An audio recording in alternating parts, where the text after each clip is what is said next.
bismillaahi raxmaani raxiim. ujeedo magacaabidda xubnaha guddiga farsamo ee ka shaqeynaya qabanqaabada shirka golaha wadatashiga qaran.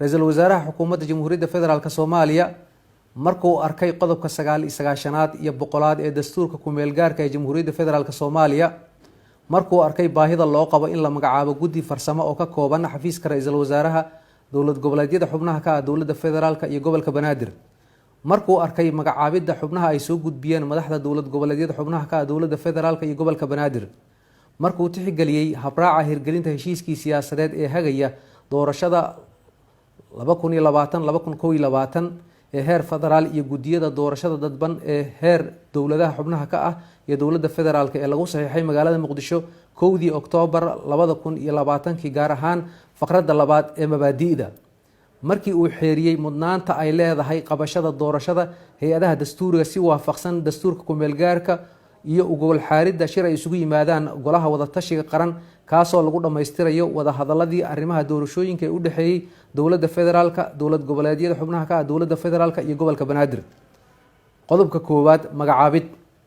ra-iisul wasaaraha xukuumadda jamhuuriyadda federaalk soomaaliya wuxuu magacaabay xubnaha guddiga farsamo ee ka shaqeeya qabanqaabada shirka golaha wadatashiga qaran ee dowladda federaalk iyo dowladaha xubnaha ka ah dowladda federaalk iyo gobolka banaadir, waxaana ay kala yihiin sida tan: 1. xildhibaan saalax axmed jaamac, wasiirka dastuurka ee dowladda federaalk. 2. xildhibaan cabdulaahi abuukar xaaji, wasiirka waxbarashada hidaha iyo tacliinta sare ee dowladda federaalk soomaaliya. 3. maxamed cabdiraxmaan dhabanacad, wasiirka arrimaha gudaha ee dowlad goboleedka puntland. 4. cabdulaahi cali xersi timcadde, wasiirka warfaafinta ee dowlad goboleedka puntland. 5.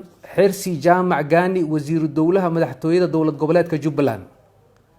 6. mursal maxamed khaliif, wasiirka caafimaadka ee dowlad goboleedka jubbaland. 7. cabdi maxamed jaamac waayeel, wasiirka arrimaha gudaha ee dowlad goboleedka galmudug. 8. aadan cusmaan xuseen qoryooley, wasiirka boostada iyo isgaarsiinta ee dowlad goboleedka galmudug. 9. axmed madoobe nuunow, wasiirka qorsheynta ee dowlad goboleedka koonfur galbeed soomaaliya. 10. maxamed abuukar cabdi, wasiirka arrimaha gudaha ee dowlad goboleedka koonfur galbeed. 11. maxamed cali caadle, wasiirka arrimaha gudaha ee dowlad goboleedka hirshabeelle. 12. caasha khaliif maxamed, wasiirka haweenka iyo xuquuqul insaanka ee dowlad goboleedka hirshabeelle. 13. basma caamir axmed, gudoomiye ku-xigeenka arrimaha bulshada ee gobolka banaadir. 14. xiirey axmed rooble, xogayaha gobolka banaadir. qodobka 2, dhaqangalka magacaabidda. magacaabiddani waxay ku dhaqangalaysaa isla marka uu saxiixo ra-iisul wasaaruhu, waana uu saxiixay, waxaana lagu soo saarayaa faafinta rasmiga ee dowladda. wabilaahi towfiiq.